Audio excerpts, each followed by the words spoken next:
Gracias, licenciada Karime Orozco. Vamos a dar inicio. En primer lugar, quisiera darle la bienvenida a nuestro panel, que es un panel realmente de lujo. Ahorita se los voy a presentar, pero primero que nada quisiera platicarles un poquito sobre el panel que es de regulación y financiamiento en el sector hídrico, lo cual es sumamente relevante porque pone en la mesa de discusión, en el contexto tan relevante de esta conferencia internacional, la COP16, uno de los temas que realmente no puede quedarse fuera, como es la discusión de los esquemas de regulación que tienen un impacto directo en la administración y la gestión de los recursos hídricos. Sin más preámbulo, voy a pasar a leerles un poco de la experiencia de nuestros panelistas. Leeré su semblanza y le daré la palabra inmediatamente. En primer lugar, presentaré al doctor Pervaiz Amir. Él es doctor en Economía Agrícola por la Universidad Estatal de Michigan. Cuenta con 30 años de experiencia en los campos de la economía, análisis de políticas, recursos hídricos, cambio climático y desarrollo rural, entre otros muchos temas. Ha colaborado con el Banco Mundial, el Fondo Mundial para la Naturaleza y el Banco Asiático de Desarrollo. Fungió como coordinador para la World Bank World Country Assistance Strategy, entregando en coautoría un reporte que fue publicado por la Universidad de Oxford y es fundamental en el sector hídrico de Pakistán. Actualmente es miembro del Comité Técnico Consultivo sobre Cambio Climático del Ministerio de Medio Ambiente y experto en la fuerza de tarea del primer ministro sobre cambio climático a través de la Comisión de Planeación de Pakistán. Le cedo la palabra al doctor Pervaiz Amir.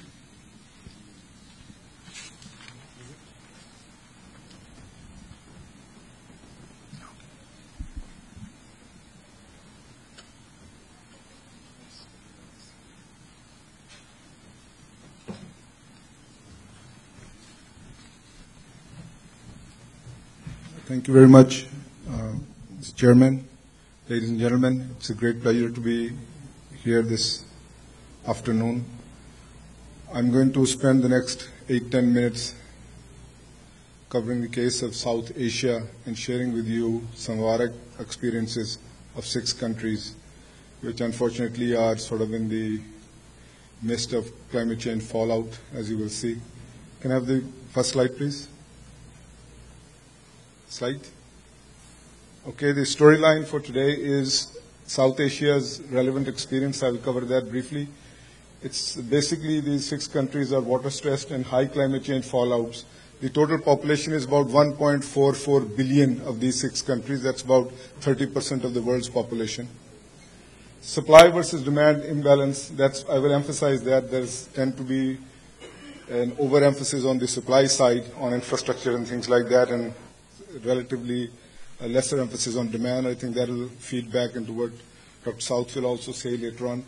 Dynamics in rights and entitlements. I think this new communication revolution through internet and through telephony and all that, that's even impacting very rapidly into this rights and entitlements. So it's not a static concept anymore. There's a fair amount of dynamics in that.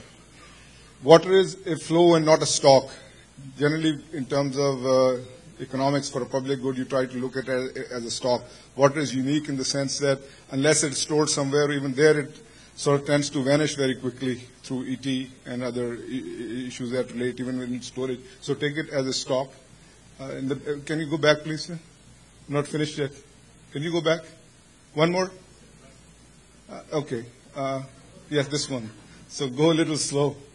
And with the water pricing, I think this is going to be sort of the core issue in the future for our part of the world, as well as for the rest of the world, I would say. Other than Australia and maybe 1 or 2 other countries, I think this has not been touched very much. And unless you get down to this in a pragmatic manner, as opposed to a normative or a positivistic type of value-laden type of approach, or use neoclassical economics to try to solve this problem, this is a very core issue. And finally, it's water management of a different kind. You as water managers, I think the challenge is going to be very different for you in the future.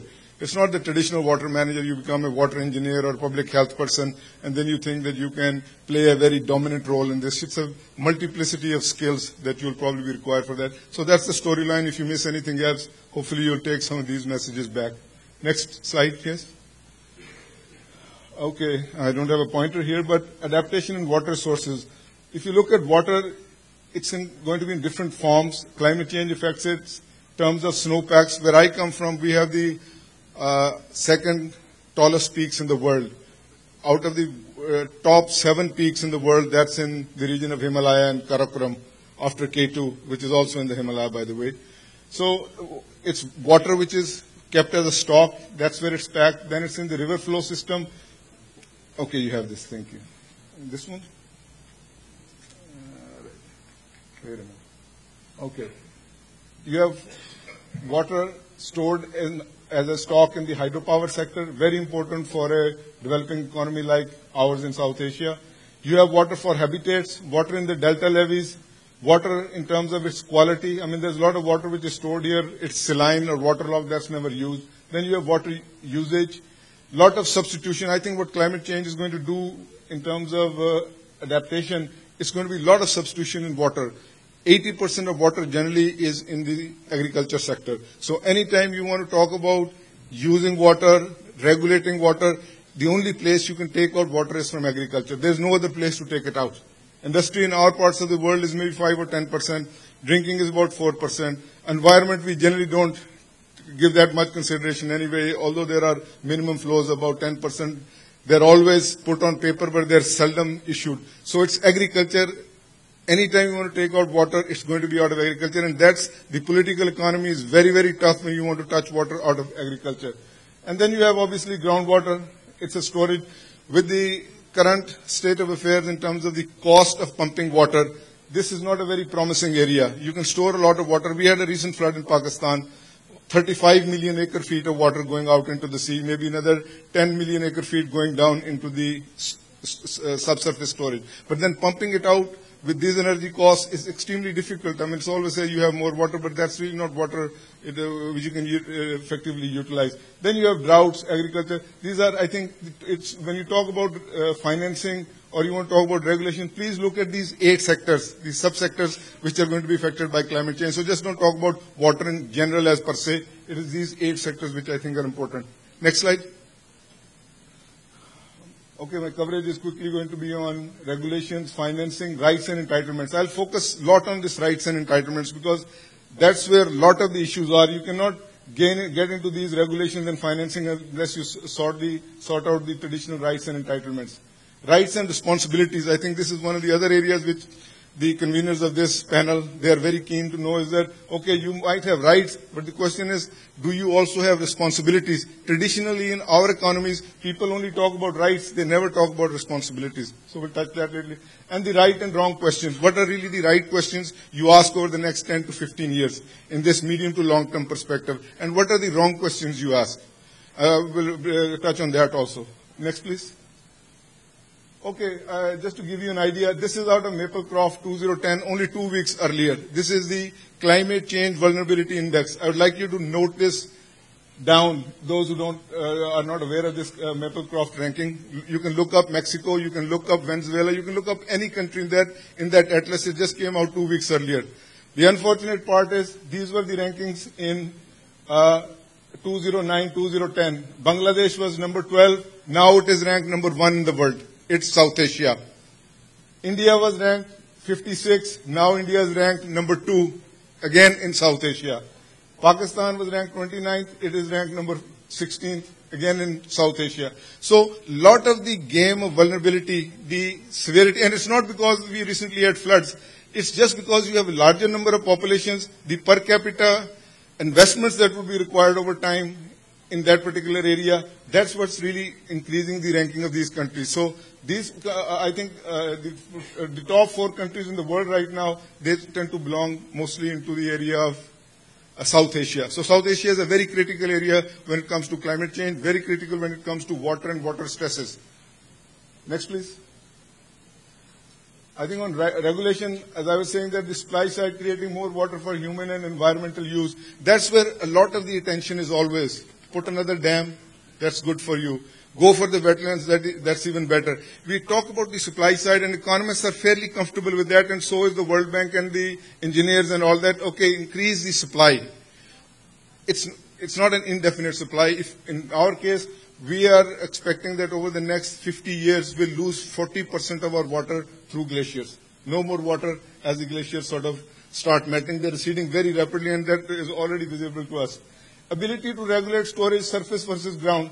You have two places. Unless you store water somewhere, you cannot regulate it. Anybody says, I'm interested in regulating water, providing more water for the environmental flows, you have to store it somewhere. And storage is something, either you invest in it. If you cannot invest in surface storage, you talk about underground storage, and that's where you need the new technologies like solar pumping or something like that. You have to have a breakthrough. Unless you have a breakthrough, you cannot pump out that water. The current costs are becoming prohibitive. Cutting across layers, center to down. Most of the policies, most of the regulation is put together at the level of the President, Prime Minister, at a planning commission. It really has very little to do with what goes on down at the surface level. Those people are never involved, as was stated in the earlier panel. And that creates a lot of distortions, and it's very difficult to regulate those who don't even know why they're being regulated. Following that is the ensuring minimum flows and sacrificing. Normally, developing countries, they are, because of very low levels of literacy, they don't know how to sacrifice for this. In terms of environmental management, you need to sacrifice, if it's 10%, 15%, whatever is being said, that's a sacrifice. People are not willing to do that, partly because they're not educated. Secondly, they're not explained why should they sacrifice and give this water available to biodiversity and to the rivers and to the other areas. Demand management, I think this is the area where you need the economic innovation.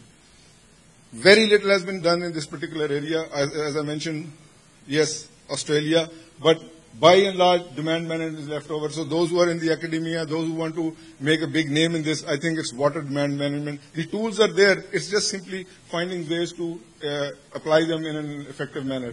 Rules for regulation, I think you try to get away from the total normative type of thought processes or the only data, we want to build a model. Go for something which is pragmatic. People are running out of time. In terms of Pakistan, we don't want solutions which will come 20 years down the road. We want solutions now. We want you to be able to tell us what to implement now. In terms of flood, our main decision which we're having is should we build or should we not build in these particular areas again. I mean, with so much devastation, $43 billion, that's our loss. I think 20%, 20 million people displaced, and 1/5 of the whole country is underwater. So this is a test case. This is just your beginning. I think that type of outfall you can expect anywhere, anytime. So it's better to be prepared and thinking about that. Next, please. On the financing, I think changing times, planned versus autonomous investments or adaptation.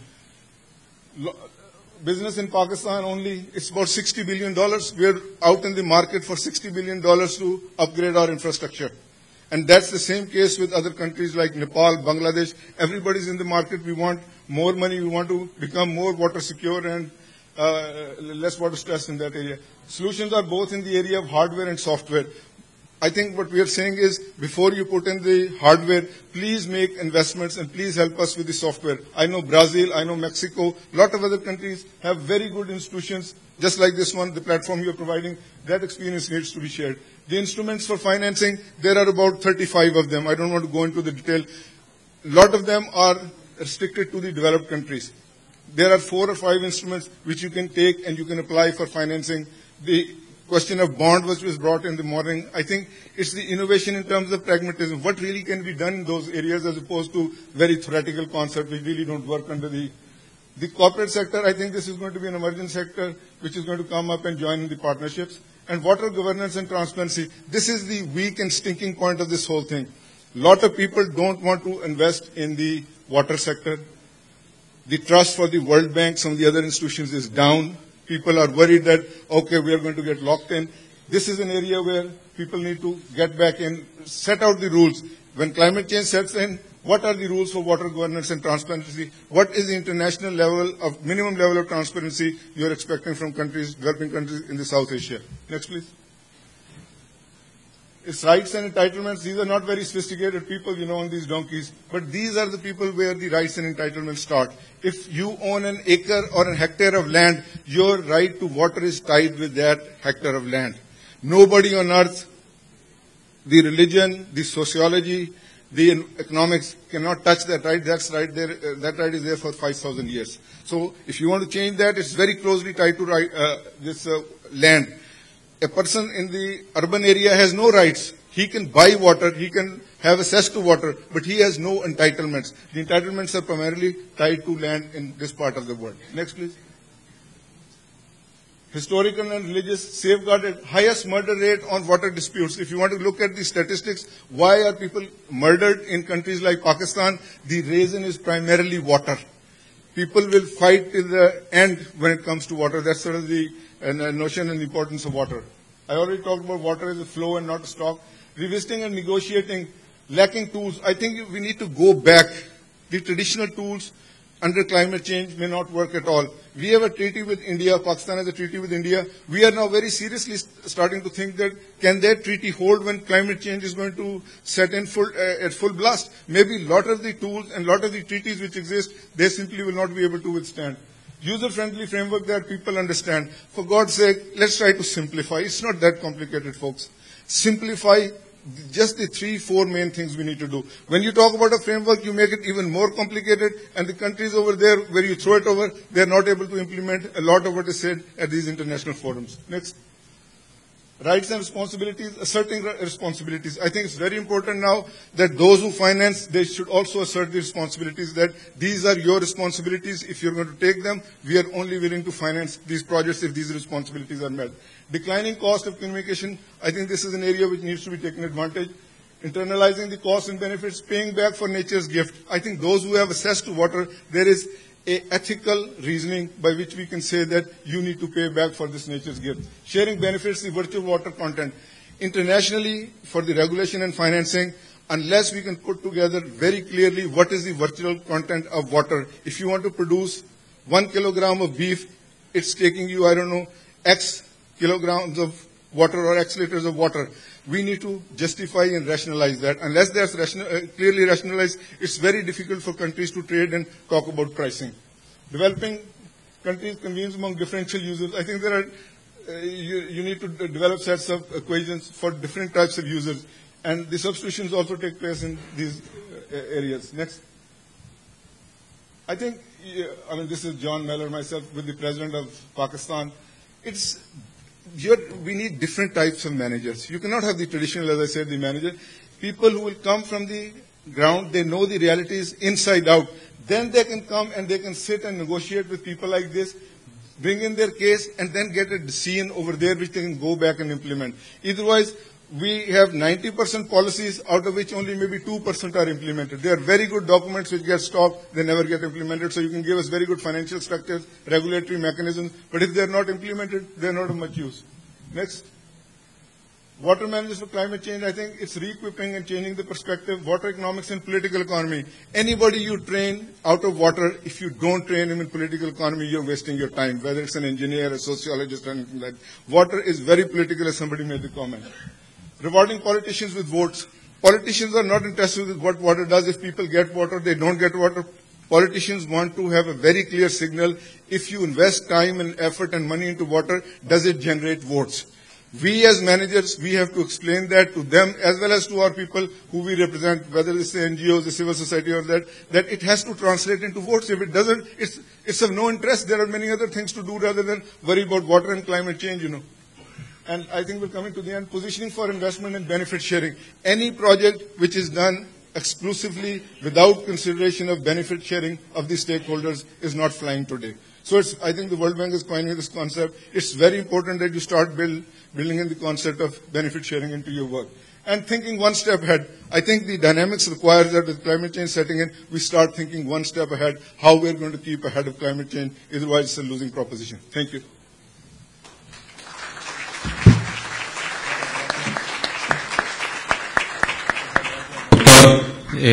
Vamos a privilegiar el tiempo de las presentaciones para dejar un espacio a preguntas y respuestas. En segundo lugar, tenemos la presentación del doctor Christopher Stone. El doctor Christopher Stone es graduado de la Universidad de Harvard en filosofía, obteniendo la distinción como alumno magna cum laude. Posteriormente, obtuvo el grado de Juris Doctor por la Universidad de Yale, miembro del Consejo Directivo en Derecho y Economía de la Universidad de Chicago y miembro de la Facultad de Derecho de la Universidad del Sur de California desde 1965 hasta la fecha. Es un experto en temas de filosofía del derecho, crimen corporativo, políticas públicas para el uso de energías alternativas, cambio climático, biodiversidad y derecho comercial. Entre sus publicaciones más destacadas está Earth and Other Ethics, Should We Have Standing, entre otras publicaciones más. Doctor Stone, le cedo la palabra.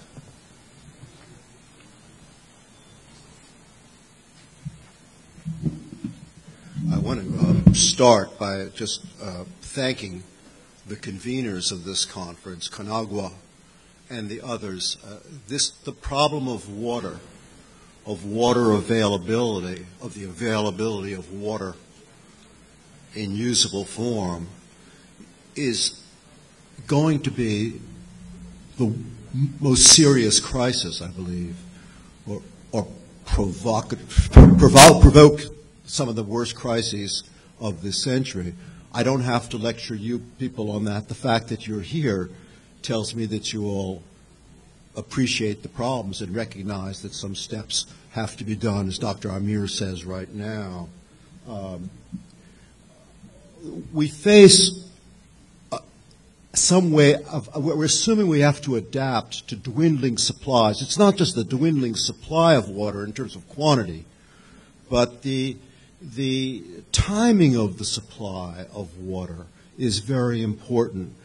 Crops have evolved in such a fashion as to take advantage of seasonal water availability in the Andes, along the Ganges. There's been an expectation of snowmelt from the snowpacks in the Himalayas, from the snowpack of the Andes, and in California. And as those snowpacks diminish, and they are diminishing, the water, such water as there will be, is not being released at the times that we need it. What we should really be doing, in a way, is looking at unpackaging, unbundling the problems and asking for each of them what response should we be thinking of. For example, with respect to reduced crop yield, my first, micro-irrigation, genetic modification, risky business, but having no water is risky business.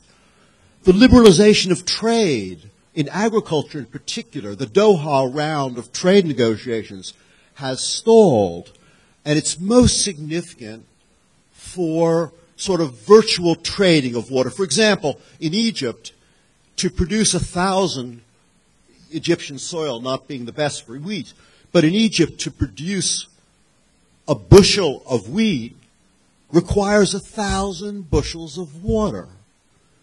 And if trade were liberalized, the Egyptians would not have to grow wheat.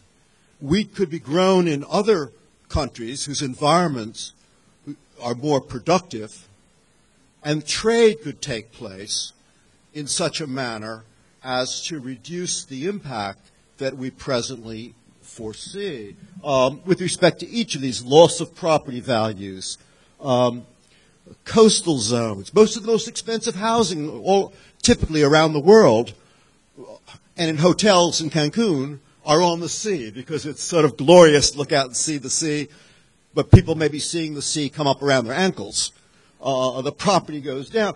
The damage to ecosystems and biodiversity is, as was mentioned in the introduction, I am interested in environmental law and environmental resources. And as we try to get more and more productivity, agricultural productivity largely, out of our water supply, we're pulling water away from wetlands and other features of our ecosystem, and we're engaged in an experiment in doing this in ransacking our ecosystems and plundering biodiversity through the starvation of water that is very dangerous. Migration to already crowded cities. As agriculture shrinks in certain areas, there will be movement of people from rural areas to the perimeters, to poor perimeters, impoverished perimeters of the of cities that are already quite crowded. This is a problem. Now, there are also distributional problems. It's not just a problem. Those of us who are concerned about institutional reform face not merely a problem of increasing the supply, the timely supply of water, but there are issues of distribution. There are issues of international distribution. We think of the Nile in Egypt, the banks of the Nile, the Tigris and the Euphrates controlled by Turkey. The flow to Syria and to Iraq are essentially controlled by the dams, increasingly controlled by the dams in Turkey. How are we going to allocate among nations and not face real serious geopolitical conflicts far more severe than we worried about with respect to oil? Worse than oil, I believe. And then nationally, within each nation, we face how to distribute water in the most effective, efficient way. All of these problems were existing and should have been foreseen in the 1980s, but now with climate change, they're all intensified. California last week came out with a new report.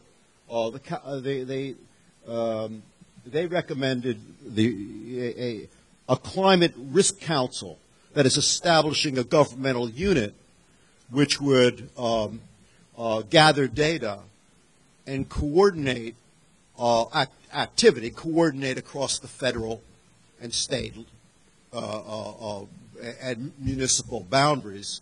They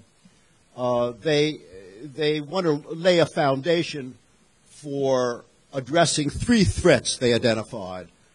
What's this happening here? Nacho, what am I doing wrong? Let's just see. I hit a button, or someone back in the back did. They identified sea level rise, which is of concern, of course, to California, water supply for irrigation and domestic use, and forest and rangeland fires, which are of considerable concern. What the California report did not, disappointingly to me, did not address was pricing. Pricing is politically a very charged issue. The agricultural sector seems to get water at less cost than others, and the large agricultural corporations are very powerful in the state of California, and I expect that's typical across the world. So there was some addressing in the report of domestic prices. They should be reduced 20%, but very little mention of agricultural. Now, how should prices be set? 2 ways, basically. One, directly through the price mechanism. Secondly, through warrants, through permits that can be traded. So there's a price system I'm going to talk about, and then later I'm going to talk a little bit about the option of marketable use permits. All of you, there will be a test immediately afterwards on this. You've got to look very closely. I'm going to give you a quiz. I'm kidding. My students get very afraid when I put these on the board. But over here, this axis here is price going up and up and up. And this axis here is the quantity consumed. And the demand for water slopes downward. And all that's telling us here is that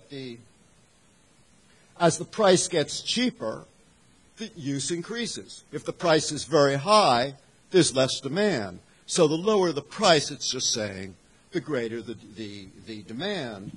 Now, if we look at present users,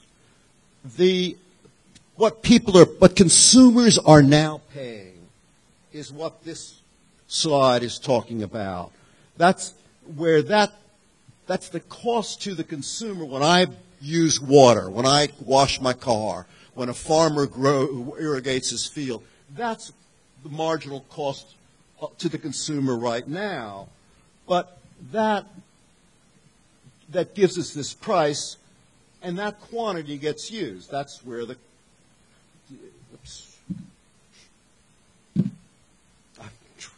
multiple task force up here. That's the price, and that's the quantity.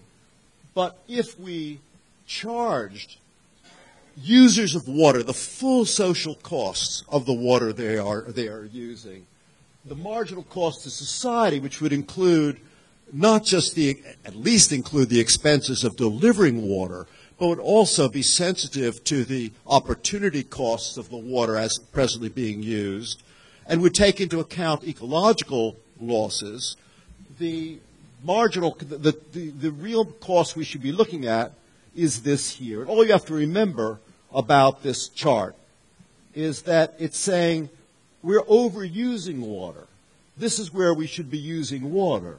We're using it this much. And if we try to price effectively, there will be less use of water, but the allocation hopefully will improve. The advantages would be if the price of water included not just the costs of raising the water up to Mexico City or raising the water in California across the Tehachapi and down to Los Angeles, didn't include merely those, but included the cost of rebuilding the water supply lines, which is very expensive.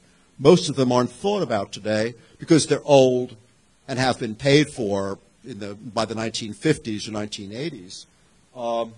That's what the pricing should be. The advantages: water would be guided towards the most productive uses. In California, we grow cotton. What a terrible place to grow cotton. People in Africa can grow cotton that's better than our cotton, but they can't grow it because the United States prices water so low to our cotton producers, and then we subsidize cotton production, and we put a low price in the world market, all of which is an abuse of water. And that water, if we didn't use it for cotton, would be used for other purposes, for things that we can do better, and we wouldn't be paying the subsidy.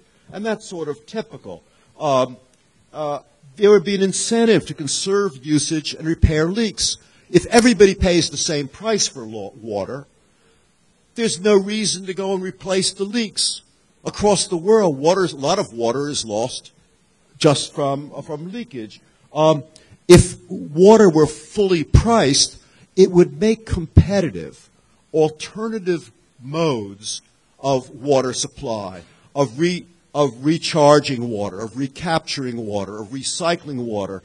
The higher the price, the more appropriate the price, I would say, of water, the more incentive there is, the investment return increases for people who want to have wastewater treatment, which we should be doing.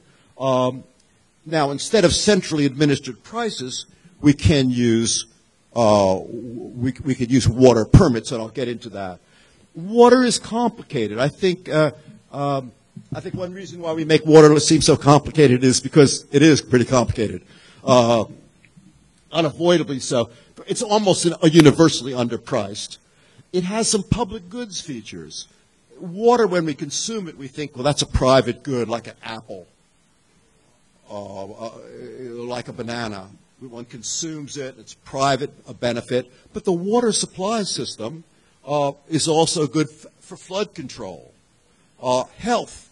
If people have enough water so that they don't face disease, there's a health benefit to everybody, whether they're using that water or not.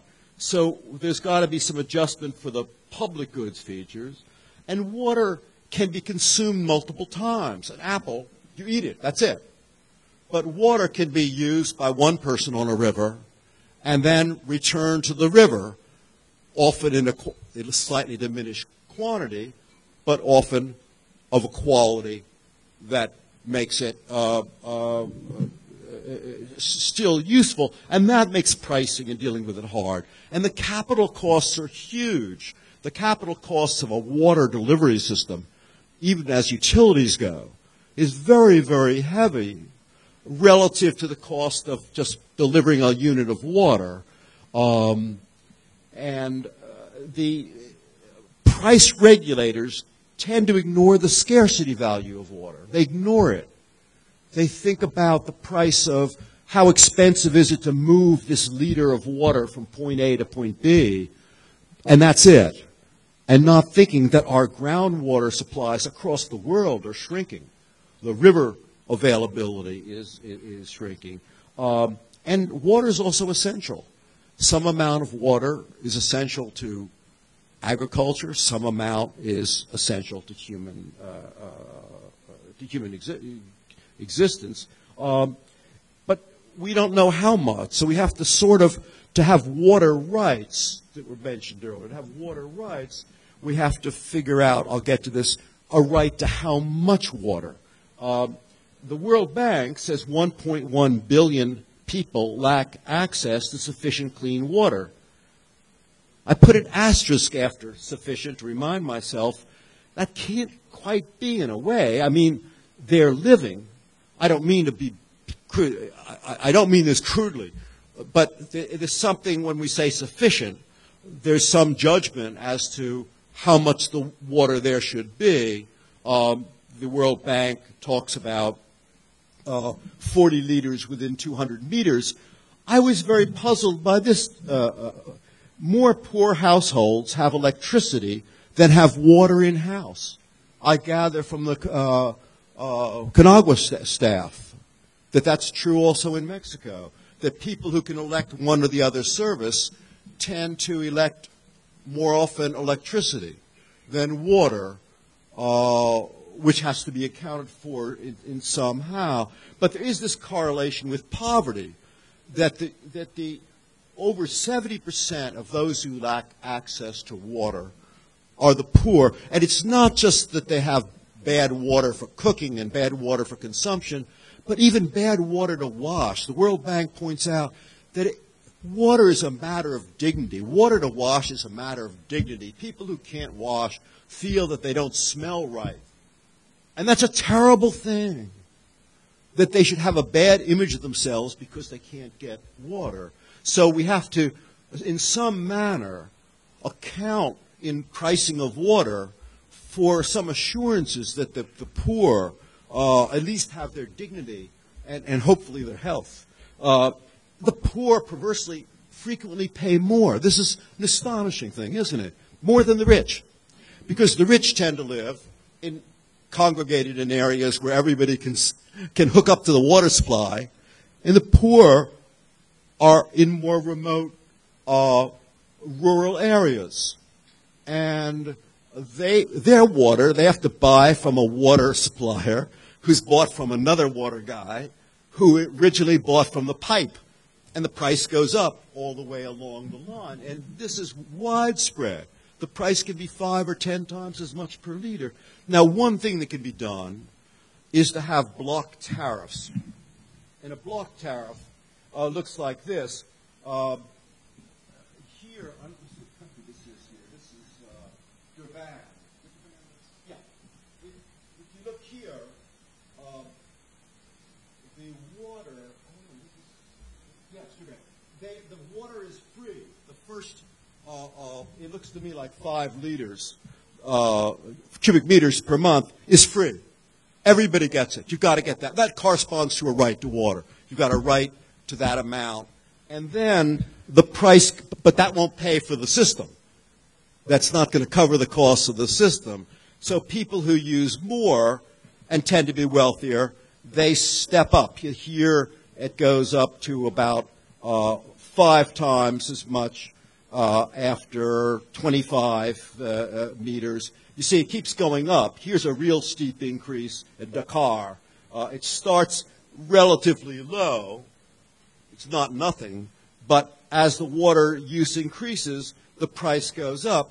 And this is a crude way of trying to account for poor people and yet cover the costs of the system.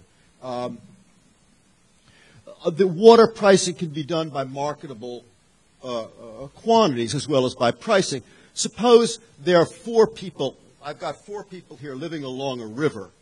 One of them raises cattle. One raises wheat. One raises grapes.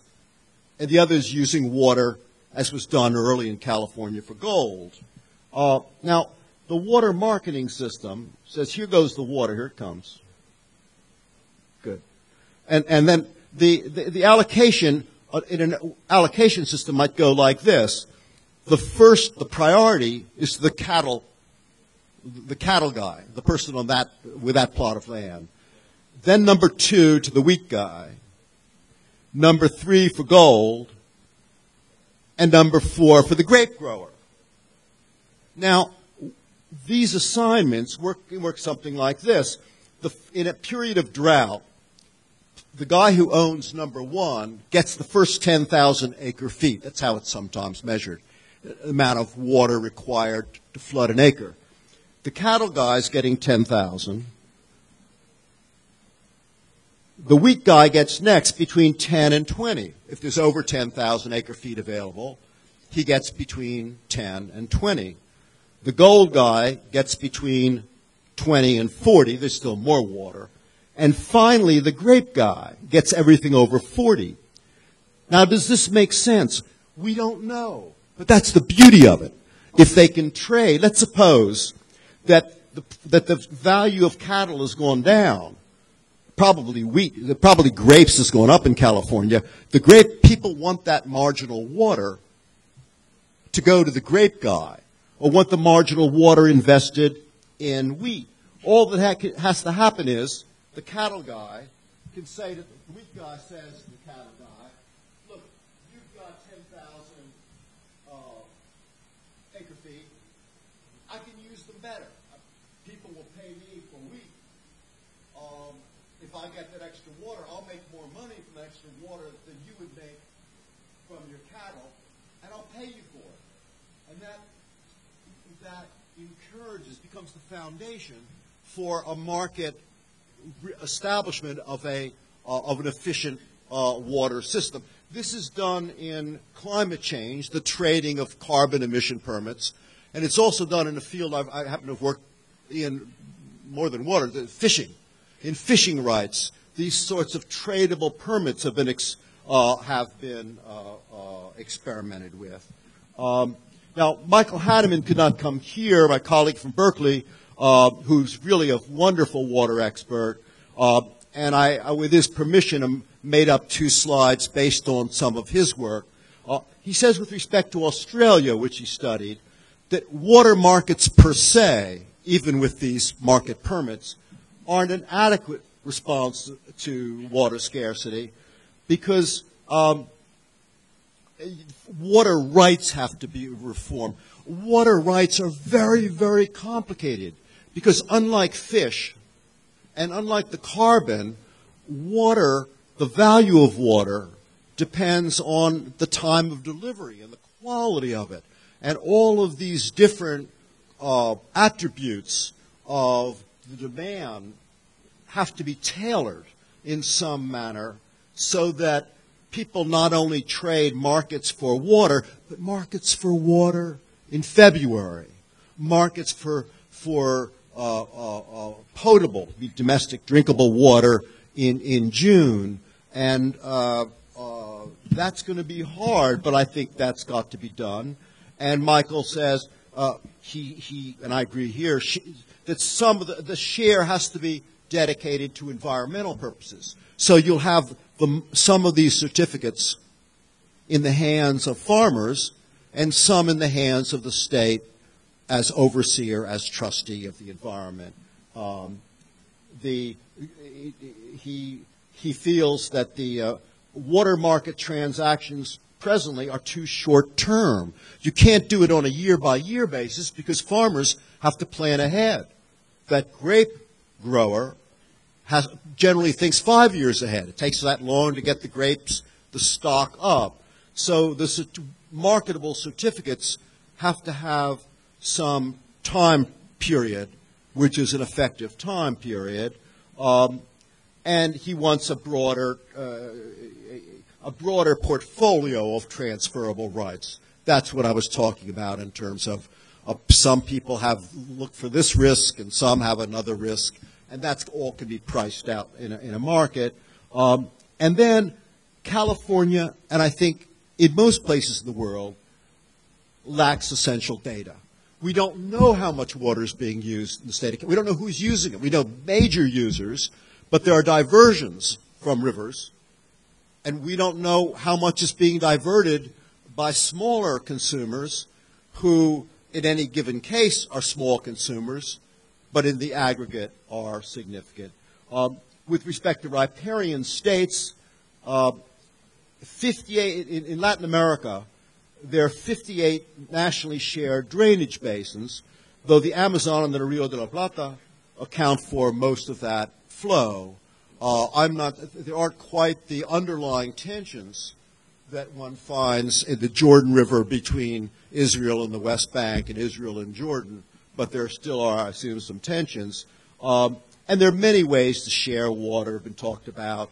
The United States, for a while, advocated the position that the upstream river should have total control, should use as much as it wanted, but then someone pointed out to the State Department that the United States was below Canada, and they rethought it a little bit and thought maybe there's some reasonable use. There are conventions that address this upper stream and lower stream, but they don't make much sense. I mean, they say things like the water course should be used in an equitable and reasonable manner. Well, sure, no one thinks it should be used in an inequitable and unreasonable manner. I don't know whether failure by an upper state to adopt full cost pricing would be a violation. In other words, if harm to a lower state is a violation, what's harm? Would it be a cognizable harm if the upper riparian did not use full cost pricing and therefore sent less downstream? We can look at the problem this way. Suppose that here's a river flowing north-south, and there's been a reduction of 100 cubic meters per second. How do you divide that loss? That's what we're facing. How do you divide that loss, anticipated loss of water? One would be equal physical share, 50-50. Another is, but that doesn't take into account the per capita. How many people are suffering in this country versus the other country? Should it be per capita that you divide? If one country has 9 times the population, should it be 9 to 1? The historical share. Should you look at history? Egypt has historically used most of the Nile, but it depends on how far back you go. You could factor in where water originates. If the rain is falling in Turkey, I imagine that the Turkish diplomats will say, well, we got to account for the fact that this water is part of Turkey. I'm not raising these with any answer, just to demonstrate, if demonstration were needed, that this is a very complicated area. One thing you can do that economists like and lawyers like is to have an auction. Where should the water go? Well, the water should go to whatever region it will be most productive in. If that 100 cubic meters of water will grow in one country 5 bushels of corn and in the other country only a bushel of wheat, then it probably should go to the upstream corn guy. On the other hand, the upstream state should pay for the lower. That seems. And then another thing we should do, I think, is prioritize the first take care of the needy, and then talk about these further divisions. Finally, with respect to rights to water, rights is a funny thing. From a legal point of view, the right to water is different from other rights, from other fundamental rights. My right to free speech and to free exercise of religion doesn't preclude your right. It doesn't collide with your right to free speech and free religion. They're non-rivalrous in economic terms. My use of my free speech doesn't rival yours.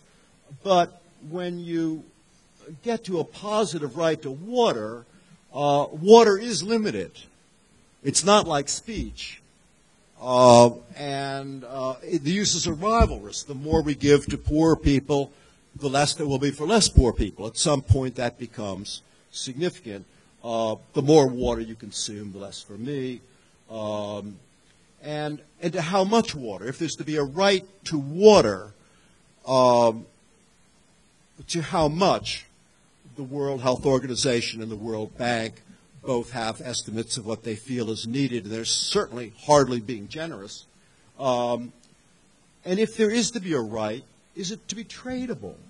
That is, if we give poor people a right, can they trade their rights? If they would rather have electricity and go to the common well, should we allow them to do that? And if not, why not? I think my final slide is just this is something from the California report. Those curves are just what I wanted you to see. This is the projection, the higher one, A2, being the most extreme, the lower one, B1, being the bottom probability. But the probability of sea level rise curves up sort of logarithmically. It's moving up. And I think that the other things that we associate, bad things we associate with climate change, probably go up that dramatically. Drought, extreme weather. These things are, we're facing those curves, and they're all linked with water. Power is linked with water. Providing water takes power. And that is visually is I think, the crisis that we're meeting to talk about. And thank you for your time.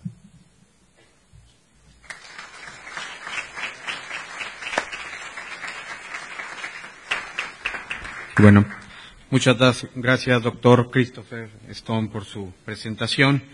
Vamos a continuar con la tercera presentación de este panel, que estará a cargo del doctor Emilio Pineda Ayerbe.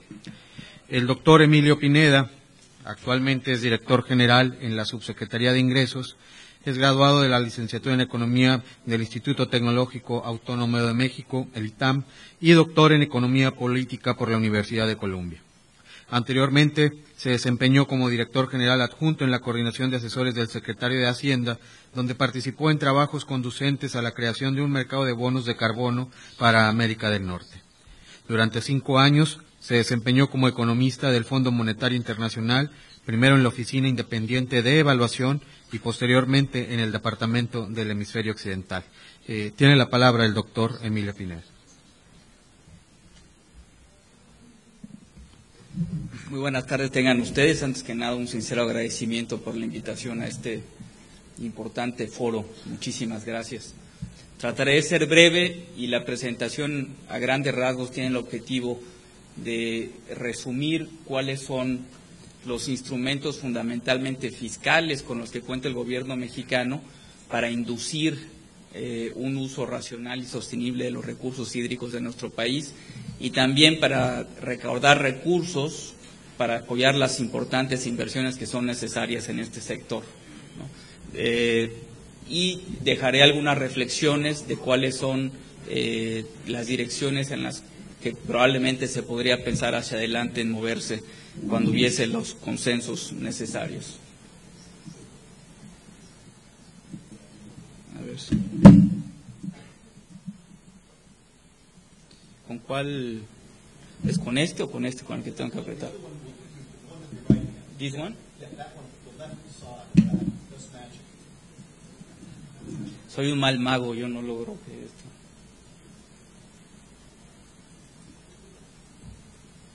Bueno, pues les agradezco mucho su atención. Espero que hayan disfrutado de la presentación. ¿Tú le empujas? ¿Sí?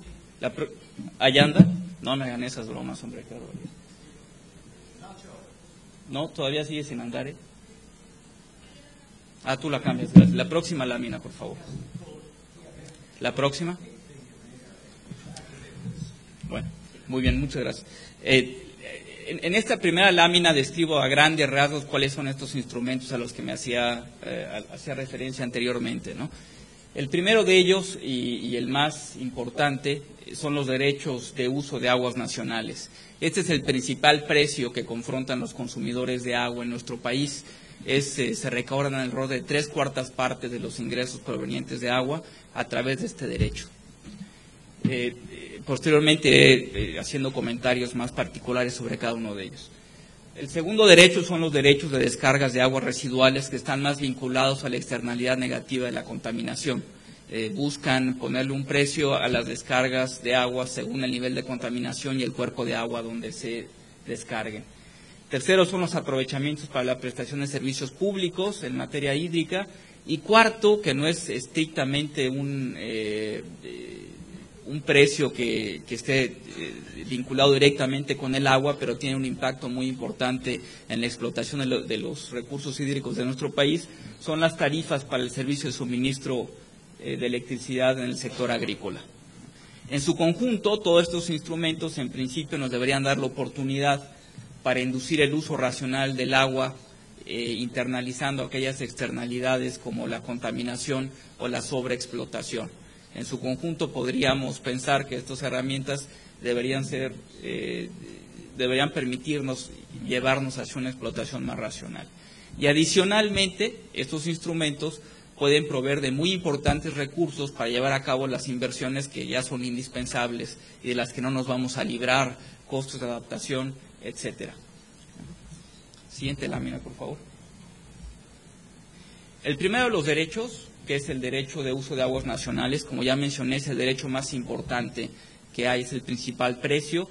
Se recaudan al año alrededor de 8,000 millones de pesos, que son como 3/4 partes de todos los ingresos por concepto de agua en nuestro país, y por ende es el principal precio y la principal señal que puede enviar el gobierno para incentivar un uso racional del agua en nuestro país. Una de las características de este derecho es que este derecho está aplicado al sector agrícola solo por los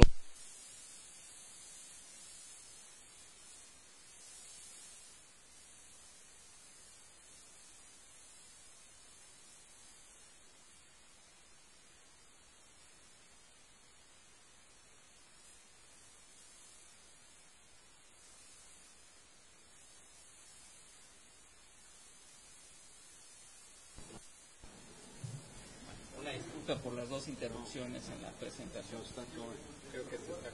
Bueno, aquí sí me escuchan, ahí sí me escuchan. Entonces, una característica de este derecho es que el sector agrícola, en buena medida, está exento del pago del derecho por el uso de agua concesionada. Y ya no voy a abordar este tema, el profesor Stone de forma extensiva ya habló de la conveniencia de hacer un precio, poner precios al agua que incentivan un uso racional, etcétera. Me parece que ese punto ya quedó plenamente abordado en la exposición del doctor Stone. Entonces, solo quisiera dejar sobre la mesa que uno de las características de nuestro sistema de precios de agua es que en gran medida el sector agrícola, que es uno de los principales consumidores, el principal consumidor, está exento de este pago. Siguiente lámina, por favor. Siguiente. Los otros derechos, el derecho por descargas de aguas residuales se aplica, como les mencioné, fundamentalmente a los contaminantes que son vertidos. Busca vincular la externalidad de la contaminación con el costo de este derecho. En el 2009, la recaudación por concepto de este derecho fue de 179 millones, aunque se estima que podríamos tener una recaudación potencial de por arriba de 2,000 millones de pesos. Finalmente, los aprovechamientos por la prestación de servicios públicos tienen como objetivo la recuperación de los costos en que incurre el gobierno federal, y por este concepto se cobraron en el 2009 en el orden de 2,245 millones de pesos. Siguiente lámina, por favor. Esta lámina resume cómo son estos derechos que les mencioné, cómo se han recaudado en el año pasado. En términos generales, se recaudaron 10,716 millones de pesos por concepto de agua el año pasado. La abrumadora mayoría de ellos son por el derecho de aguas nacionales y, en segundo lugar, por los aprovechamientos. Aquí también pueden ver que ya una buena parte de los ingresos en materia de agua ya tienen un destino específico.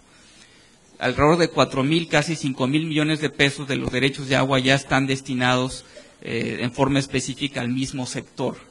Entonces, mayores recaudaciones de agua por conceptos de pago de derechos de agua se ven reflejados crecientemente en una mayor transferencia de recursos al sector hídrico para satisfacer sus necesidades.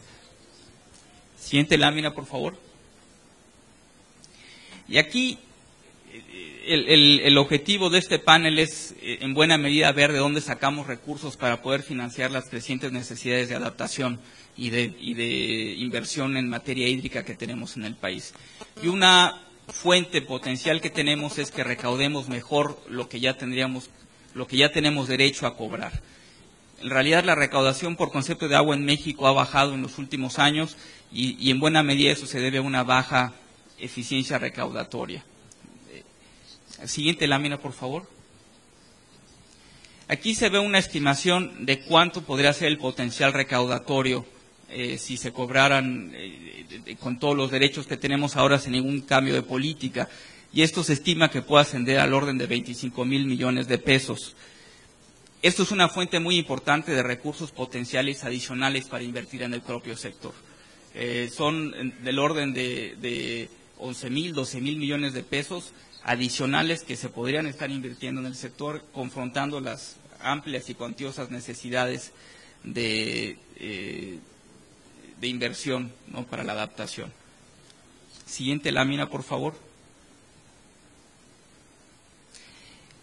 El tercer punto que quisiera mencionar que tiene un impacto en México respecto a la utilización racional de los recursos hídricos son las tarifas de energía eléctrica. En México, en general, las tarifas de energía eléctrica se encuentran subsidiadas, pero en el sector agrícola se encuentran particularmente subsidiadas. A partir del 2002 se crearon dos tarifas para estímulo para el sector agrícola que otorgan un subsidio muy significativo del orden entre 76 y 86% del subsidio del costo de la energía eléctrica. Esto tiene como resultado que disminuye sensiblemente el costo de bombeo y da un incentivo fuerte a explotar mantos acuíferos que con costos más altos de bombeo pues no sería el mismo incentivo, ¿no? Siguiente lámina, por favor. Y en esta lámina, en la siguiente lámina, se muestra que hay una clara correlación entre cuáles son los estados donde se tienen registrados los mantos acuíferos con la mayor sobreexplotación y aquellos estados que hacen uso de estas tarifas eléctricas subsidiadas, ¿no? Los estados de Chihuahua y Guanajuato y Sonora son los principales estados que hacen uso de los subsidios de energía eléctrica y también tienen una muy marcada presencia de mantos acuíferos sobreexplotados, ¿no? Esto es un poco el panorama que tenemos de cuál es el régimen de recaudación y de precios en el sector hídrico mexicano. De este diagnóstico, de este análisis, se desprenden reflexiones, y con eso concluiría, en la siguiente lámina, por favor. ¿Hacia dónde podríamos ir hacia adelante en la medida en que existan los consensos necesarios? En principio, dada la necesidad de hacer uso del mecanismo de precios, parecería deseable gradualmente, de una forma cuidadosa, de alguna forma enviar señales de precios al sector agropecuario que los incentiven a hacer a hacer un uso racional del agua. Reforzar las labores de fiscalización para que contemos con mayores recursos y también hacer una reducción gradual de las tarifas de electricidad en el sector agropecuario.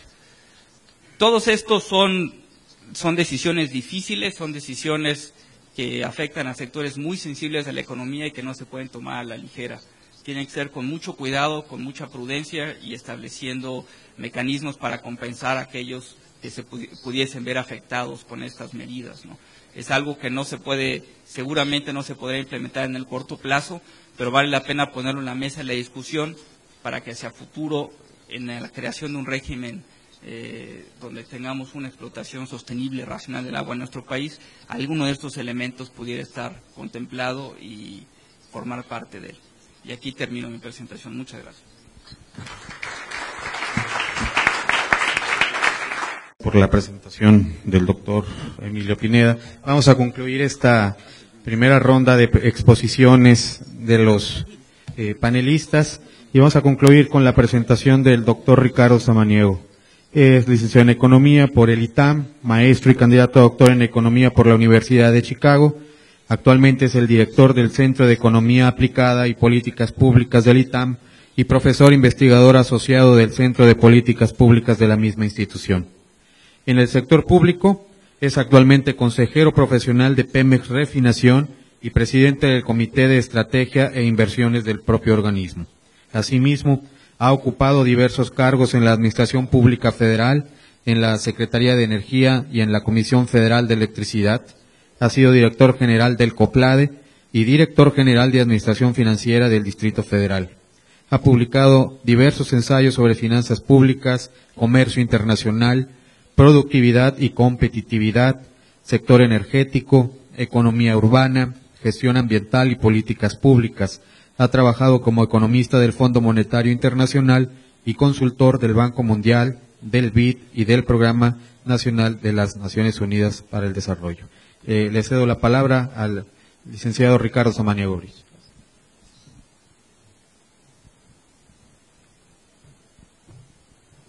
Bueno, muy buenas tardes a todos. Es un gran placer estar aquí en Cancún y quiero tomarme un minuto para agradecer a Karime Orozco, coordinadora general de revisión y liquidación fiscales de la CONAGUA, a Jesús Torres y a todo el equipo de la coordinación por la invitación. Este fin de semana, cuando estaba preparando la versión final de esta presentación, llegó a mis manos, como todas las semanas, la edición del Economist y quisiera simplemente reproducirles el primer párrafo. Cabe decir que la revista completa está, digamos, la portada de la revista, el artículo de fondo está dedicado precisamente al problema de la adaptación ante el cambio climático. Antes de eso, quiero decirles que voy a tocar muy marginalmente varios de estos aspectos de la economía de la adaptación al cambio climático, la posición de México ante ello, el sector hídrico, el análisis económico del sector hídrico en México, algunos instrumentos económicos para el financiamiento y la regulación del agua y algunos retos y oportunidades. Adelante. Este es el párrafo con que abre este artículo de fondo del Economist. Para los que no conocen la publicación, es la más antigua, más prestigiada e influyente en el ámbito económico a nivel mundial. Y dice, desde el principio del tiempo, las criaturas se han adaptado a cambios en su entorno. Desafortunadamente, esa adaptación siempre significó muchas muertes. Así funciona la evolución, pero la humanidad es más afortunada que la mayoría de las especies. Tiene la ventaja de poder pensar hacia adelante y prepararse para los cambios que se avecinan. Eso es lo que necesita pasar hoy. Adelante.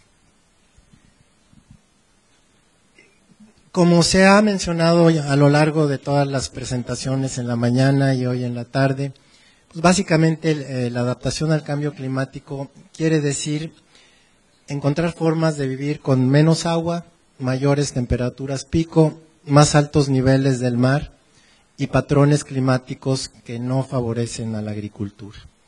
Ahora, ante eso hay que distinguir dos tipos de acciones que como seres humanos podemos adoptar.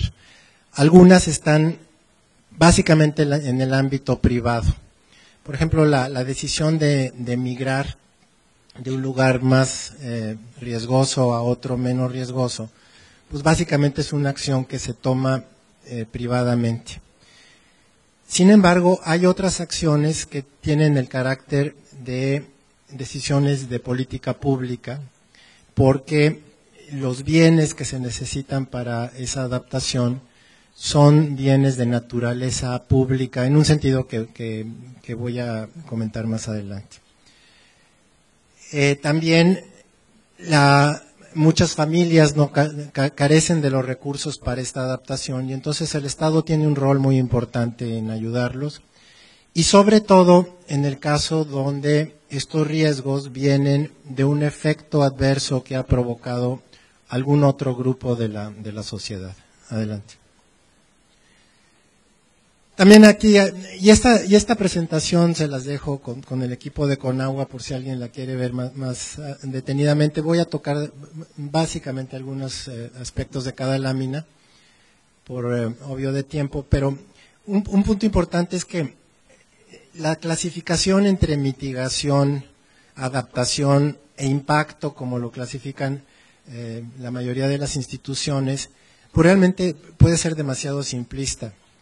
Claramente hay muchas acciones que pueden reflejar un esfuerzo de adaptación y pongo ahí el ejemplo de algunas técnicas agrícolas que pudieran mantener la humedad en la tierra, pero esas medidas claramente también pueden servir como acciones de mitigación al capturar algún tipo de carbono.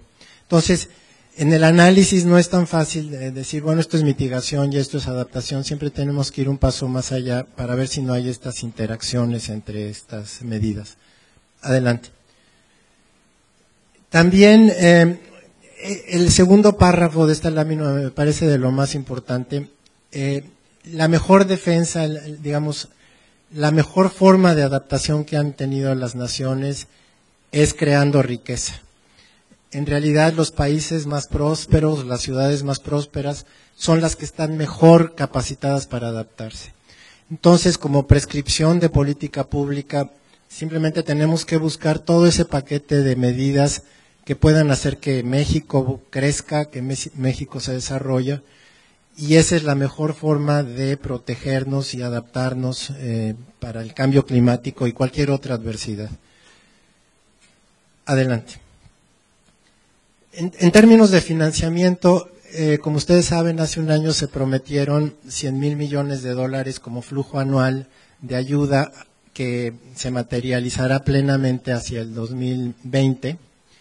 Y aquí claramente hay una distinción entre proyectos de mitigación y proyectos de adaptación.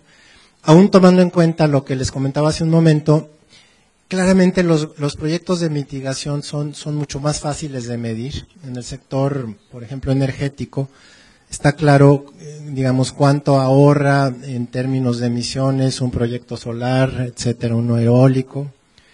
Y sin embargo, en el ámbito de la adaptación, por las razones que expuse, incluso esto me lo reforzó la presentación previa a esta que tuvimos arriba con el representante de la OECD, aún no hay mediciones claras de estos costos o beneficios de la adaptación. Adelante. Ahora, en términos de la posición de México, esta igual ya la conocen todos, pero yo sí quisiera remarcar un par de puntos. El primero es el que ha repetido varias veces el presidente Calderón en varios foros, y que es que esta adaptación a los problemas del cambio climático no necesariamente tiene que implicar un compromiso con el proceso de desarrollo. Realmente puede incluso representar un beneficio económico. Eso es un punto que me parece fundamental. Y desde luego el segundo también de esta responsabilidad común pero diferenciada en el sentido de que realmente el histórico de acumulación no se ha repartido equitativamente. Adelante. También comentar brevemente, pues este tema que es el motivo de esta reunión. Realmente la mayor falla de mercado, la mayor externalidad global que se ha presentado a la humanidad es este cambio climático. Recordar también que México contribuye con alrededor del 1.6% de las emisiones globales. Adelante. Ahora, hay dos instrumentos que supongo que la mayoría conocen, por eso tampoco me voy a detener. Uno es este programa estratégico contra el cambio climático, que se emitió hace unos 2 años y medio, 3, que tiene una serie de objetivos, identifica áreas. Yo de las áreas totales lo que hice fue poner en esta lámina las que tienen que ver directamente con el sector hídrico y también los principales retos de adaptación relacionados con el sector. Adelante. Y bueno, este programa especial del cambio climático que se publicó hace un año, realmente es un instrumento de la estrategia y tiene 3 etapas, una al 2012, otra al 2030 y otra al 2050, donde se va a ir avanzando en diversos objetivos y metas. Adelante.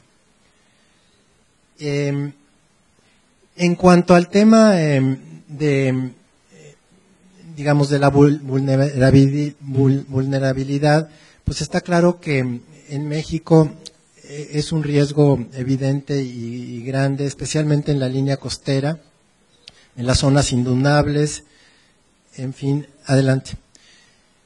Y entonces este programa especial tiene varios objetivos, los principales relacionados con el sector hídrico son los que menciono acá.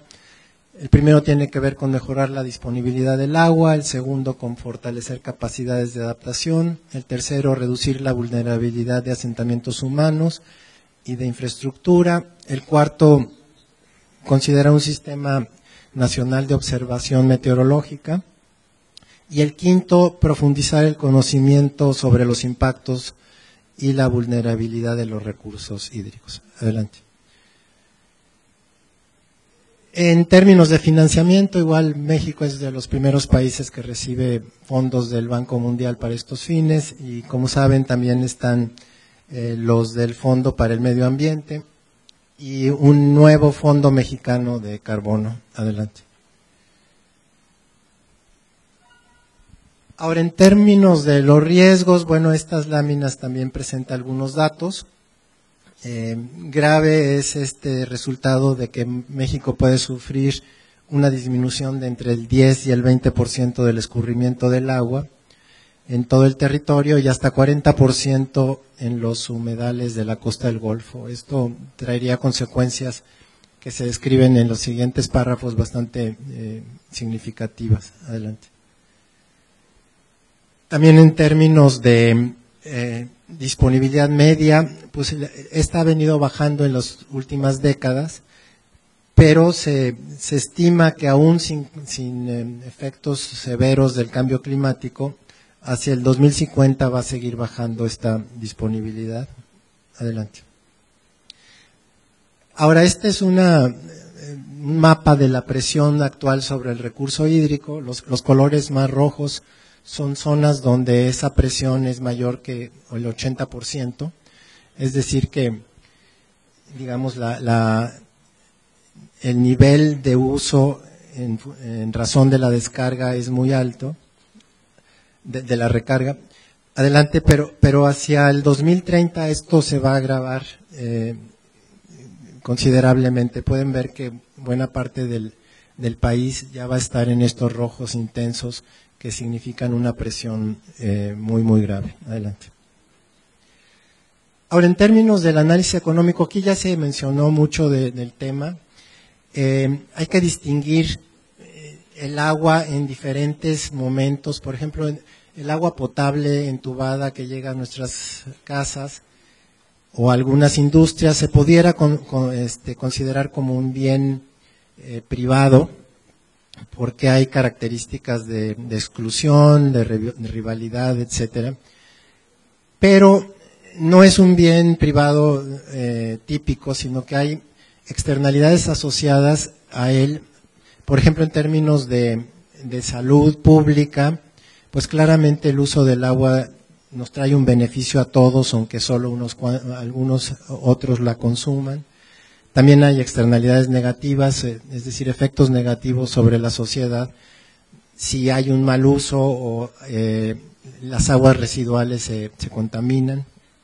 Pero la infraestructura hidráulica, eso sí tiene más visos de un bien público, en el sentido de estas grandes inversiones de infraestructura, una vez que están puestas ahí, el costo de abastecer a una persona más, pues ya puede ser muy, muy bajo.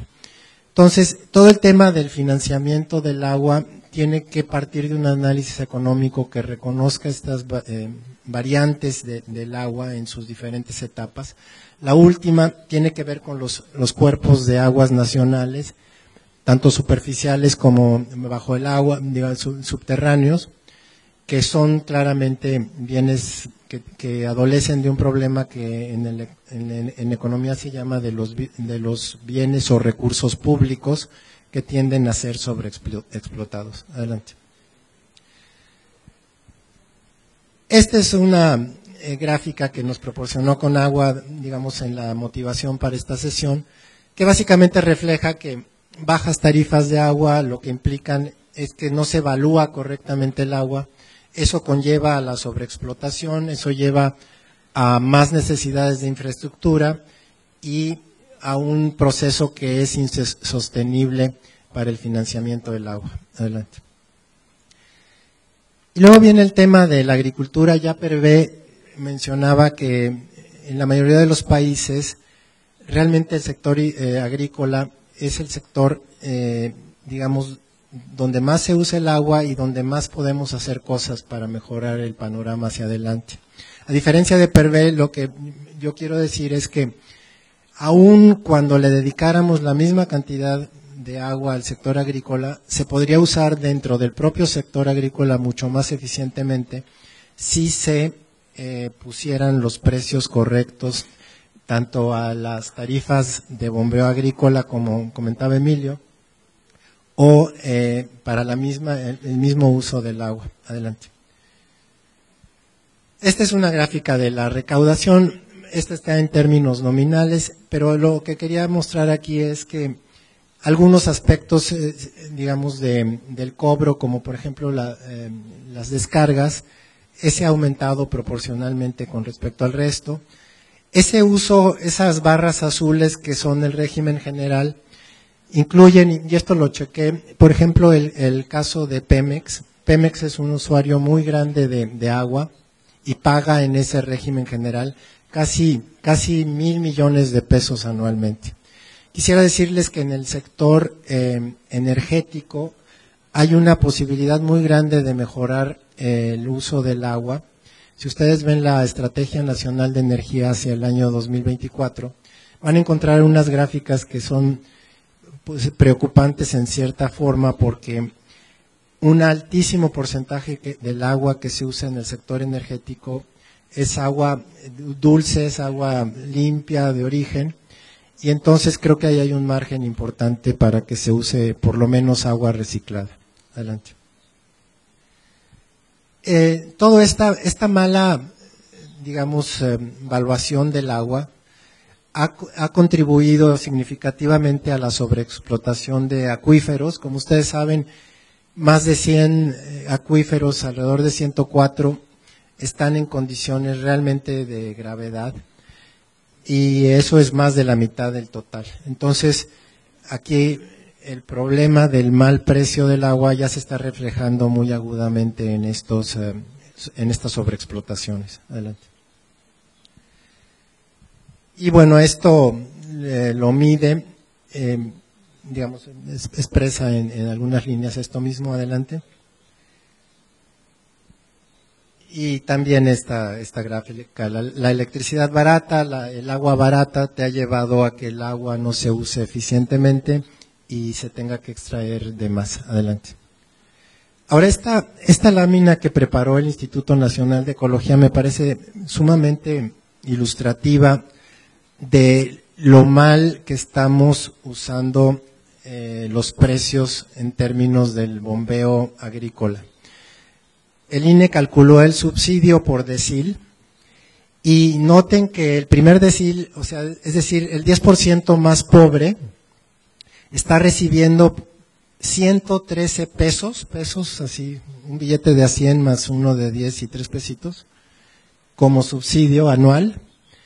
Y en cambio, los grandes agricultores, el decil 10, está recibiendo 409,000 pesos. O sea, muchísimas veces más en subsidio que los más pobres. Eso nos debe hacer meditar acerca de esa política. Adelante. Y también Conagua ha hecho algunas estimaciones hacia el 2030 de cuántos recursos se van a necesitar. Esta gráfica lo muestra. Son más de 629,000 millones de pesos para sus 4 programas básicos. Obviamente el más grande es el de Cuencas, con 306,000 millones. El tema de la cobertura universal con 215, los ríos limpios 67 y los asentamientos seguros con 41,000 millones. Adelante. Ahora, ¿qué se necesita? ¿Qué podemos hacer para que se materialice ese financiamiento tan cuantioso? Y básicamente la propuesta es que se revisen temas de regulación, que reconozcan 2 aspectos fundamentales. Una es la disparidad social y económica. No se pueden poner esquemas a rajatabla sin tomar en cuenta de que muchas familias realmente necesitan apoyo. Y segundo, que siempre se considere el aspecto ambiental en el manejo del agua. Y también como objetivos generales de un programa de políticas públicas para el financiamiento del agua, se debería tomar en cuenta medidas como reordenamiento territorial. Eso es de suma importancia. El solo hecho de que no haya asentamientos irregulares en ciertas zonas, pues va a ayudar a que los costos de adaptación sean mucho menores. Aplicación más eficiente de subsidios, eso ya lo comentaba. Y también asignación de volúmenes de agua para actividades económicas socialmente más rentables. Ahí claramente otra vez el hecho de que los precios del agua se fijen correctamente hace que haya incentivos económicos a adoptar mejores prácticas en la agricultura, que las cosechas sean de mayor valor. De hecho, por ejemplo, en el caso de Chile, después de que se adoptó un mercado de derechos de agua, claramente se vio una reasignación del agua hacia cultivos, por ejemplo, de fruta o de uva, que tienen un muy grande valor agregado, y de hecho Chile se ha vuelto un exportador neto muy importante en el mundo de esos productos. También yo tenía un ejemplo de mi sector prioritario, que es el de la energía. Por ejemplo, las pequeñas hidroeléctricas que se pudieran instalar en el país se han frenado porque hay una cierta incertidumbre sobre la asignación de agua que les pudiera dar con agua en el futuro, porque esa agua no tiene un carácter prioritario. Entonces no invierten porque dicen, bueno, ¿qué tal si mañana falta el agua y se lo dan primero a la agricultura o a alguna otra actividad y yo ya no puedo generar electricidad? Adelante.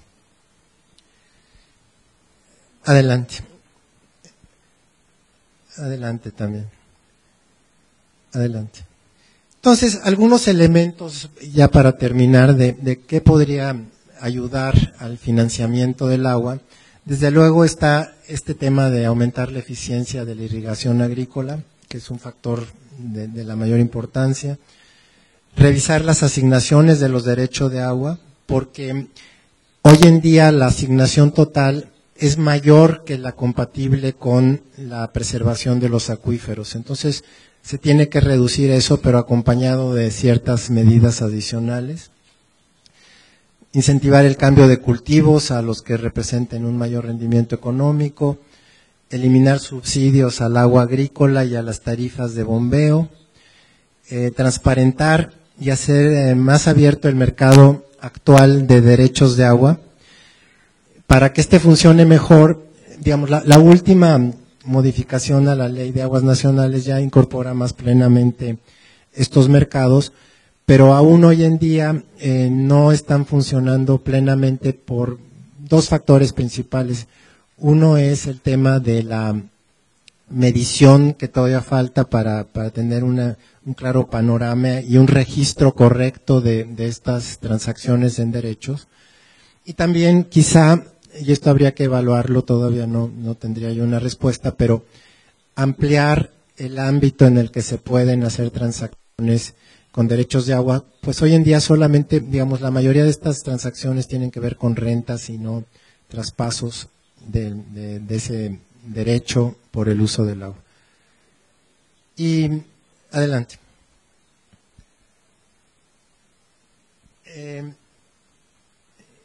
Desde luego también complementar el financiamiento público, esto es en el sector de agua potable, con, digamos, tarifas domésticas sostenibles.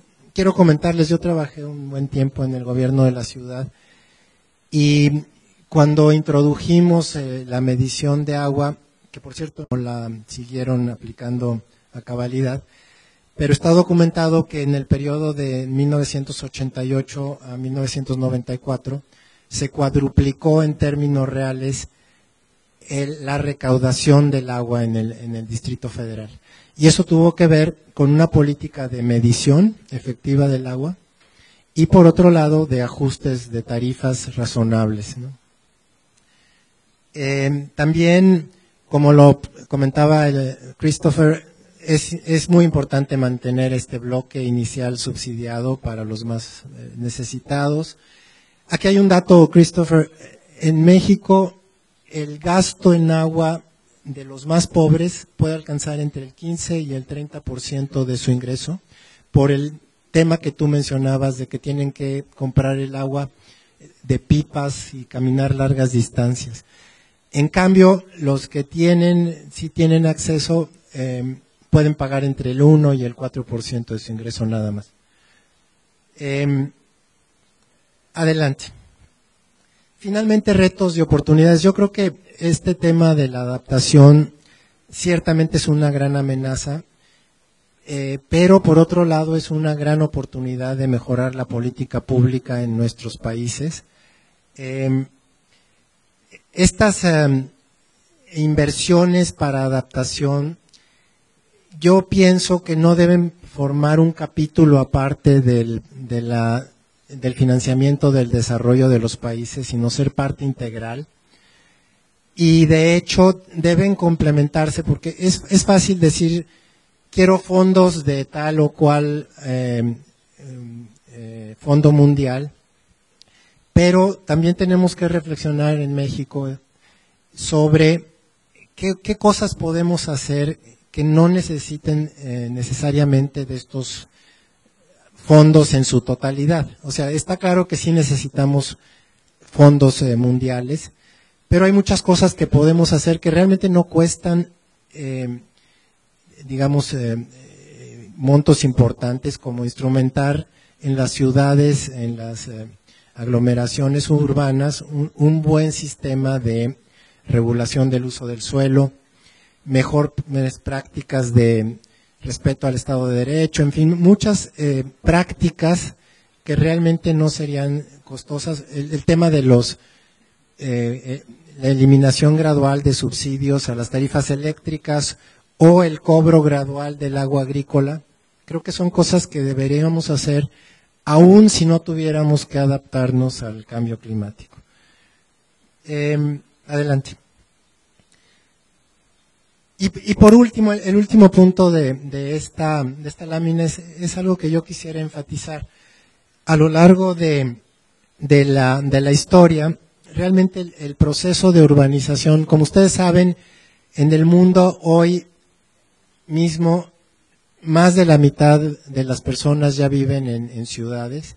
En México ese porcentaje rebasa las 3/4 partes, pero en la medida de que más personas tengan la oportunidad de vivir en ciudades, realmente el costo de protegerlos contra estos cambios abruptos en el clima va a ser menor por persona, y además les vamos a dar la oportunidad de beneficiarse del desarrollo urbano que conlleva una mejor oportunidad de obtener cambios tecnológicos, innovaciones y todas las externalidades positivas que significa el agrupamiento de personas en el ámbito urbano.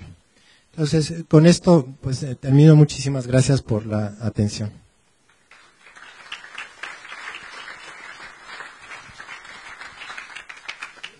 Dos preguntas. Abriríamos una disculpa anticipada debido a la cuestión del tiempo. Muchas gracias. Salvador Montenegro Guillén, de GWP Nicaragua y la Universidad Nacional. Solamente quiero compartir algunas reservas en cuanto al pago por los derechos por descargas de aguas residuales o pago por cánones de vertidos, los cuales siempre corren el riesgo de convertirse en un pago por el derecho a contaminar. Mi curiosidad me lleva a preguntar qué porcentaje de los fondos recaudados se transforma realmente en México en tratamiento adecuado de residuales. Y fíjense que subrayo la palabra adecuado porque quien contamina con cromo o cadmio, por ejemplo, y lo que paga es tratamiento mediante lagunas de oxidación, evidentemente se está quedando muy corto del tratamiento correcto a sus residuales, no importa lo que pague. Además, hay otro aspecto importante que no vi que se tratara adecuadamente. Hablamos de lo que la agricultura demanda, pero muy poco de lo que la agricultura devuelve. ¿Cómo se da tratamiento a esa contaminación difusa de fertilizantes agroquímicos, particularmente plaguicidas, a un sistema que es prácticamente imposible de cuantificar? Y por último, después que nos ilustren sobre la forma que ese problema está siendo atendido, quisiera también saber qué otros instrumentos económicos serían recomendados por parte de los panelistas sobre este fin. Gracias. Bueno, aquí hay más de dos preguntas que ahorita atendiéramos. Quisiéramos las preguntas de un solo paquete para que proceda a su respuesta.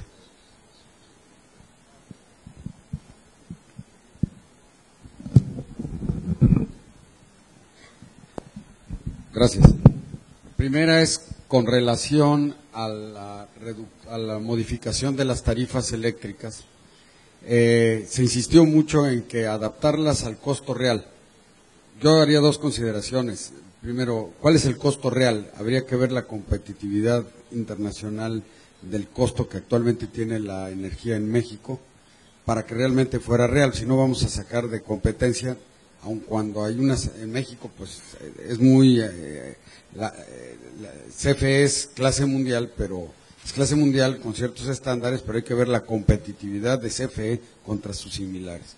Segundo, en mi experiencia es importante considerar la medición, incluso dedicar recursos a la medición de las extracciones subterráneas, porque la experiencia indica que cuando se tiene un producto de alto valor, el costo de la extracción, o sea, de las tarifas eléctricas es relativo totalmente, como es el caso de ciertas zonas donde no nada más se bombea, sino se quita la sal, el exceso de sal se paga por desalinizar y se sigue sobreexplotando el acuífero con todo y el altísimo costo de la energía eléctrica. Entonces, tiene que ir ligado con la medición y no exclusivamente con una relación de costo contra demanda. Creo que sería lo más relevante. Perfecto. una pregunta más y cerramos.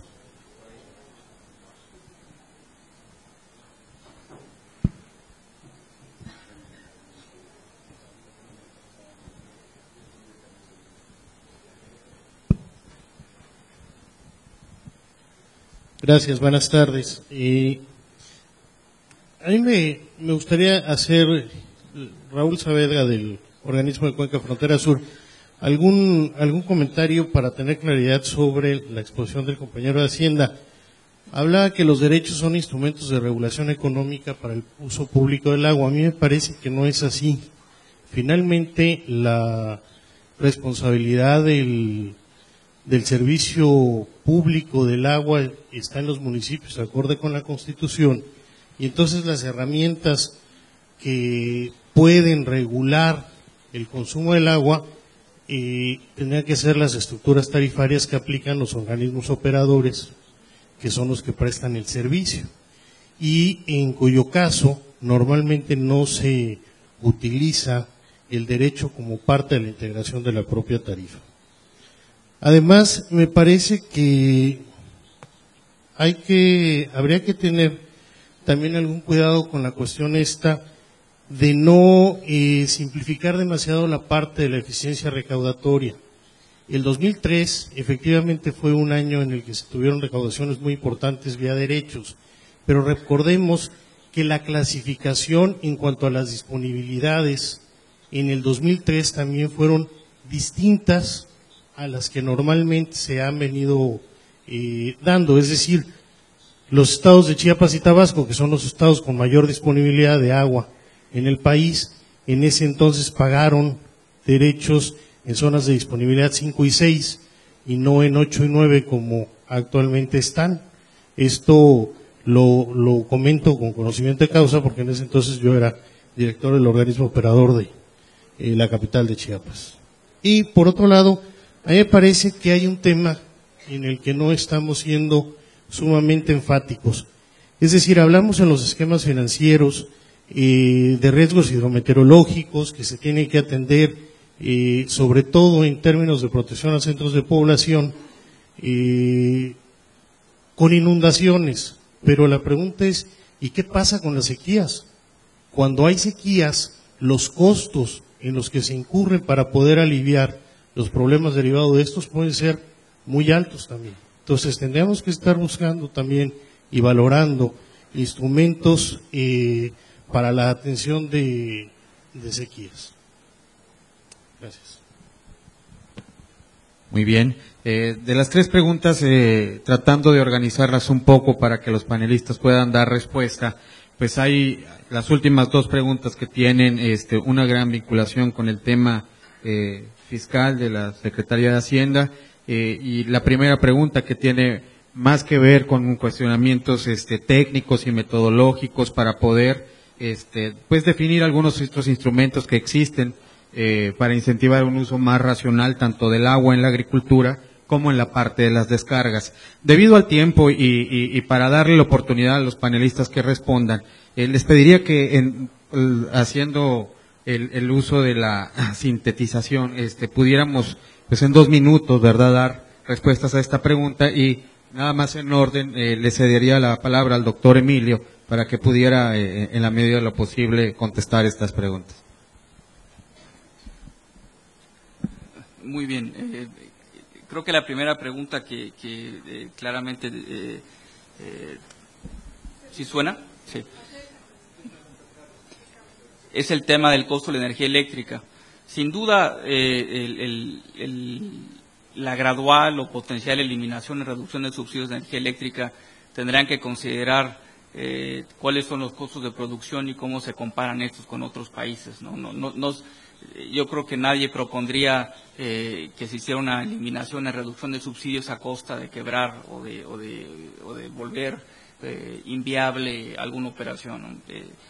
Coincido que CFE es una empresa de clase mundial, pero también hay costos que no necesariamente son únicos respecto al resto del mundo. Entonces yo creo que es una consideración valiosa que tiene que ser tomada en cuenta para cualquier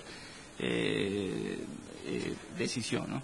Respecto a los comentarios de los derechos y las tarifas y la eficiencia recaudatoria, Probablemente no fui lo suficientemente claro en la exposición, pero un poco el punto general que quería hacer es que si queremos ir hacia un uso racional del agua, vale la pena que la cobremos mejor y que los precios, ya sea con el instrumento tarifario de derechos que sea, reflejen mejor cuál es el valor que genuinamente tiene el agua. En la medida en que logremos movernos hacia esos dos objetivos, vamos a estar más cerca de tener un uso racional y sostenible del agua. Los dos comentarios van orientados hacia ese sentido y sin duda las estimaciones de potencial recaudatorio son eso, son estimaciones. En la Secretaría de Hacienda somos muy buenos diciendo cuánto dejamos de recaudar, ¿no? Pero son objetivos indicativos que pueden, yo los tomaría más que como una denuncia, como una señal de qué oportunidades podríamos tener hacia adelante, con esos dos objetivos muy genéricos, ¿no? Muchas gracias, doctor. Doctor Stone. Ok. Doctor Samaniego, ¿quiere...? Sí, brevemente. Nada más en términos de lo de las tarifas de bombeo agrícola, ciertamente hay que tomar en cuenta referentes internacionales. Sí hay algunos estudios que muestran los costos de CFE en relación, por ejemplo, a las principales empresas en Latinoamérica, y ciertamente puede haber costos que son mayores en ciertos segmentos, etcétera, pero el orden de magnitud del subsidio agrícola, digamos, al bombeo agrícola, es tan grande, o sea, realmente se recupera menos de la tercera parte de lo que cuesta, pues sí da un margen amplio para ajustar esas tarifas gradualmente, etcétera. Con respecto a la preocupación de Salvador, yo creo que tiene toda la razón en el sentido de hacer una evaluación completa de si los derechos están siendo utilizados para hacer un tratamiento adecuado de los residuos, porque ciertamente sería muy grave que estos derechos que tienen un fin específico no se estuvieran usando cabalmente para ello. Y también en el tema de la agricultura, desde luego hacer una evaluación completa del ciclo, no solamente cuánta agua usa, sino incluso este tema de contaminación por fertilizantes y otros químicos.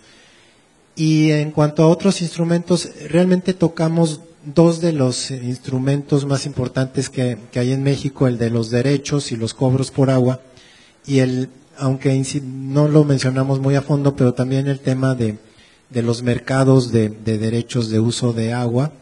Ese sería un segundo rubro, pero cabría también hablar de todo un tema del que no hablamos, que tiene que ver con temas de financiamiento, los créditos, algún tipo de esquemas financieros digamos, que pudieran ayudar al uso más eficiente del agua. Entonces, sí, ciertamente es un tema que también debería analizarse en conjunto con las tarifas y en conjunto con los mercados. Básicamente eso. Muchas gracias, doctor Samaniego. Doctor Pervez, you want to answer? Okay. Muy bien. Solamente para concluir, pues se han discutido básicamente en esta mesa la necesidad de utilizar los instrumentos económicos como medidas para eficientizar la gestión de los recursos hídricos y poder avanzar también en la utilización de estos instrumentos económicos. El doctor Perváez ya nos habló, nos ilustró de esas problemáticas que se viven en en los países de Asia con todas estas problemáticas. El doctor Stone nos habló de manera muy clara sobre estas experiencias de Australia, las experiencias de California y todo de lo que podemos aprender para poder utilizar de manera más racional el recurso. El doctor Emilio Pineda nos explicó de manera también muy clara cuál es la situación que tiene nuestro país de manera más precisa en materia hídrica y los precios, cómo se encuentran y algunas oportunidades. Y bueno, el doctor Samaniego también nos dejó unas reflexiones muy valiosas de cuáles son las posturas que tiene que tomar México para afrontar el cambio climático y un diagnóstico muy preciso de estas medidas que tenemos que utilizar, como son una mayor medición en la extracción de los recursos hídricos, en el consumo, en valorar el asunto de las tarifas del agua que tienen los diversos usos, en particular los usos de la agricultura, y con el objetivo de poder generar uno de los principios que básicamente creo que todo el mundo queremos y que es en el contexto de esta conferencia del cambio climático, que es un mejor y un uso más eficiente de los recursos hídricos. Dada la premura del tiempo, no tengo más que agradecerle su presencia y esperando que haya sido totalmente de su agrado y de su aprobación este panel. Muchas gracias. Muchas gracias, panelistas.